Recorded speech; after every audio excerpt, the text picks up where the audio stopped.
எம்பெருமான் கலியுகத்திலே கண்கண்ட தெய்வம் அகிலாண்ட கோடி பிரம்மாண்ட நாயகர் பகவான் யோகி ராம் சரத்குமாருடைய பரம கருணையிலே நனைந்திருக்கக்கூடிய எமது அன்பான பக்த பெருமக்களை,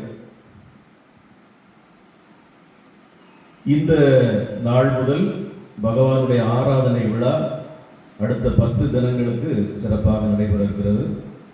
இன்று நாம் அதை முதல் நாளாக தொடங்கியிருக்கிறோம். உலகத்திலே முதல் நாளாக தொடங்கியிருக்கிறது நாம மட்டும்தான். அதை பெரியனோடு சொல்லணும். ஆமா,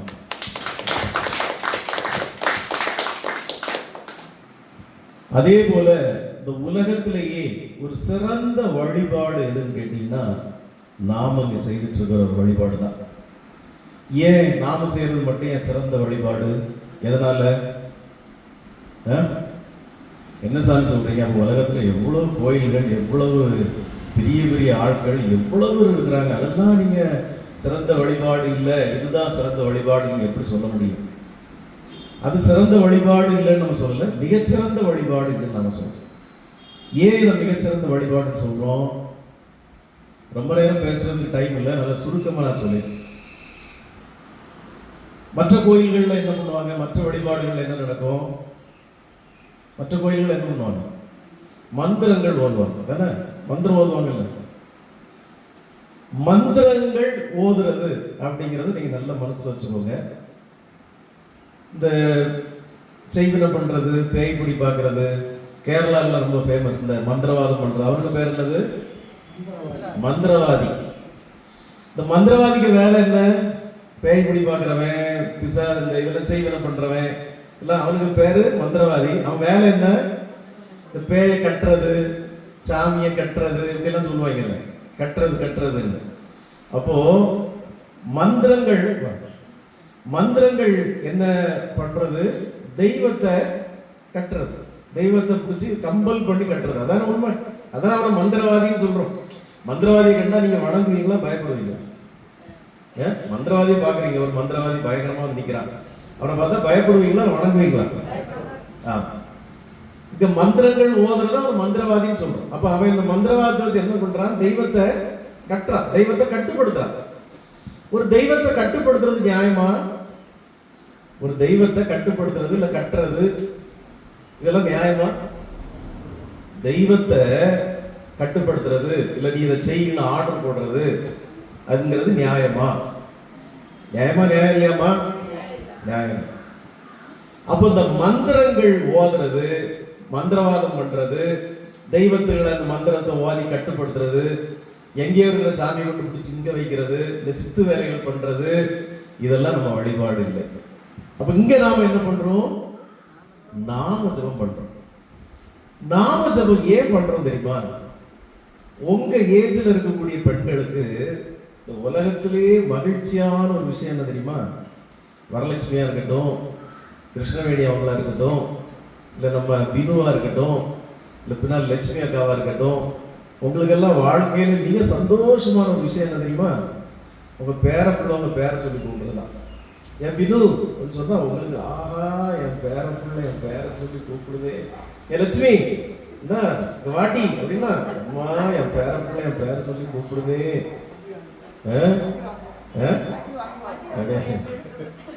எனக்கு ஒரு ஃப்ரெண்டு உண்டு ஒருத்தர், அவரு அந்த குடும்பத்தில் ஒரு பெரியவர். அவர் யாரும் ரொம்ப மரியாதையாக தான் கூப்பிடுவாங்க.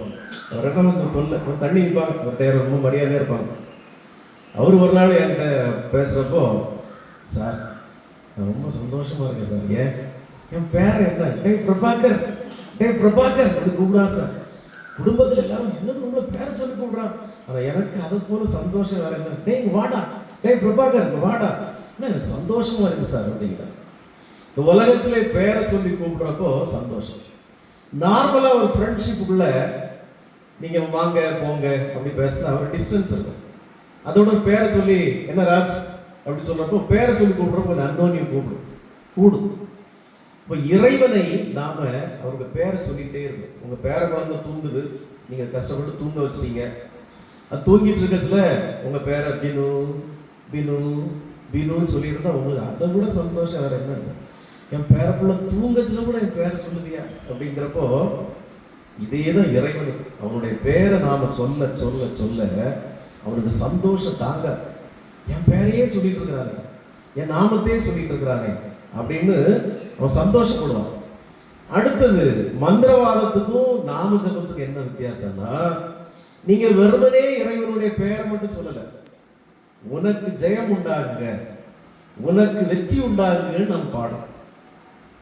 ஸ்ரீராம ஜெயராம ஜெய ஜெய ராமா, ஓம் ஸ்ரீராம் ஜெயராம். ஜெயராம்னு என்ன அர்த்தம்? ராமனுக்கு வெற்றி உண்டாகு, ஜெய் வெற்றி உண்டாகு.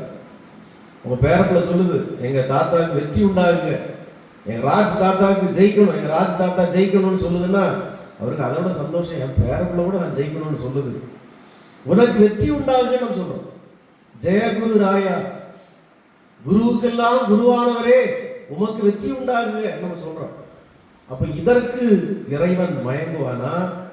இல்ல அவனை எதையோ ஒண்ணு பாடி அதை சொல்லி இதை சொல்லி அவனை கட்டுப்படுத்தி இந்த வாயை இங்க வந்து உட்காரியான்னு சொல்றதுல அவனுக்கு விரும்புவானா? அப்போ இந்த தேவையில்லாத மந்திரங்களை ஓதி மந்திரவாதங்களை பண்ணி இறைவனை கட்டுப்படுத்துறேன், உனக்கு அதை செய்ய வைக்கிறேன், பிடிச்சி கம்பல் பண்ணி அதை பண்ண வைக்கிறேன், பேயை பிடிச்சி கட்டுப்படுத்தி அவன் வீட்டுல போய் அதை செய்ய வைக்கிறேன், இதை செய்ய வைக்கிறேன், இந்த மந்திரவாதங்கள் இங்க இல்லை. இங்கே இறைவனுடைய நாமத்தை நாம விடாம தெரிவிச்சுட்டு இருக்கோம், இறைவனுடைய நாமத்தை விடாம சொல்லிட்டே இருக்கிறோம். அதோட சேர்த்து உனக்கு வெற்றி உண்டாகுக என் இறைவா, உனக்கு வெற்றி உண்டாகுங்கன்னு சொல்றோம். இறைவனுக்கு அதுதான் வலு சேர்க்கும், இறைவனுக்கு அதுதான் மகிழ்ச்சி சேர்க்கும். எப்போதும் அவனுடைய நாமத்தை சொல்வதால, எப்போதும் அவனுடைய நாமத்திற்கு வெற்றி உண்டாகுன்னு சொல்வதால இறைவனுக்கு மிகுந்த சந்தோஷம் உண்டாகும். அப்போ என் பேரையே சொல்லிட்டு இருக்கிறான் அப்படிங்கிறப்போ அவன் தன்னாலே உங்களுக்கு உதவுவானா? உதவ மாட்டான். நீங்க எந்த நிலையில இருந்தாலும் அவன் பேர் சொல்லிட்டே இருக்கிறீங்க, எந்த நிலையில இருக்கு, சந்தோஷமா இருக்கிறீங்க, இல்ல துன்பத்துல இருக்கிறீங்க, கவலையில இருக்கிறீங்க, நோயில இருக்கிறீங்க, எதுல இருந்தாலும் அவனுடைய நாமத்தையே சொல்லிட்டு இருக்க. சில அவன் என்ன நினைப்பான், என்னதானே அவன் கூப்பிட்டுட்டே இருக்கான், என் பேரதானே சொல்லிட்டே இருக்கிறான்.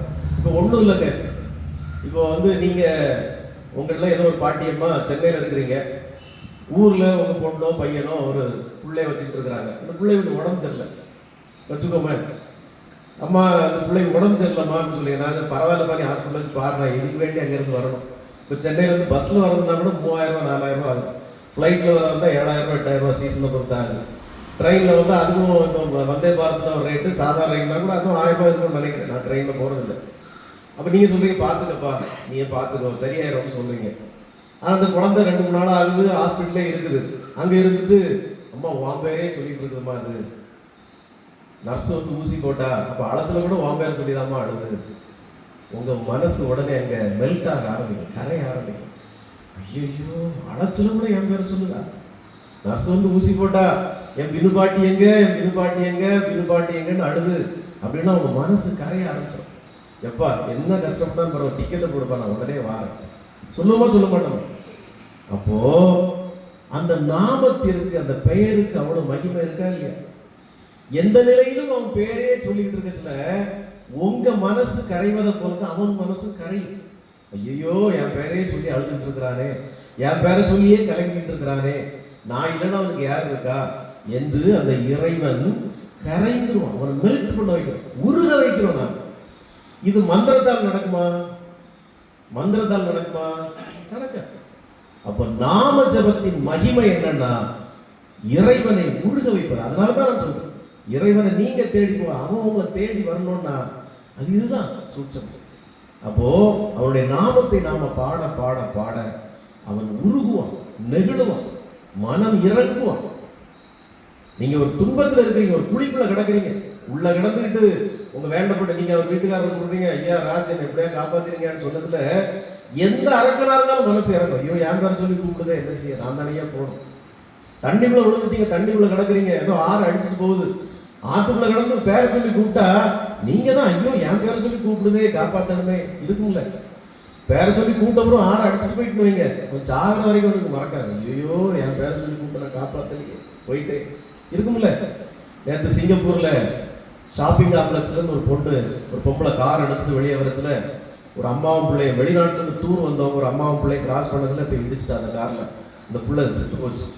அந்த கார் ஓட்டின பொம்பளை சொல்லுது, நம்ம ஊர்லாம் சொல்ல மாட்டேன், அந்த நாட்டில் உள்ள பொம்பளை சொல்றா, என் வாழ்க்கையில இது மறக்காதே, அந்த பிள்ளை செத்து கிடந்ததை என் கண்ணால பார்த்தனே, நான் இடிச்சிட்டனே, என் வாழ்க்கை பூரா எனக்கு இது தண்டனை ஆயிடுச்சு, என்னைக்கு நெஞ்சில் இருந்து அகலாதே, ஐயோ நான் என்ன செய்ய எவ்வளவு பெரிய பாவத்தை செய்துட்டேன்னு சொல்லி இந்த வெளிநாட்டுல சிங்கப்பூர்ல இருக்கிற பெண் அதை நம்ம ஊர்லோட ஓடி போயிடுவான் காரணம். அப்போ வாழ்க்கையில மறக்காது அந்த பேரை சொல்லி கூப்பிடுறது. அப்ப இறைவனிடத்திலே இந்த நாம ஜபத்தின் மகிமை என்பது இதுதான். அவருடைய நாமத்தையே நம்ம பாடுறப்போ இறைவனுக்கு அதை விட மகிழ்ச்சியான விஷயம் வேற எதுவுமே இருக்காது. இங்க பூ வைக்கலையா, இல்ல பொட்டு வைக்கலையா, இல்ல பத்தி கொடுத்தலையா, எதுவுமே பார்க்க மாட்டான். என் பேரையே சொல்லிட்டு இருக்குதுப்பா அந்த பிள்ளை, என் பேரை சொல்லியே கதறிட்டு இருக்கு, நான் காப்பாற்றணும் என்கிற பொறுப்புக்கு இறைவன் வந்து விடுவான். அதற்காகத்தான் அந்த நாமஜபம். சரிதானே? யோகி ராம் சுரத்குமார், யோகி ராம் சுரத்குமார், யோகி ராம் சுரத்குமார். ஜெய குருவாய்.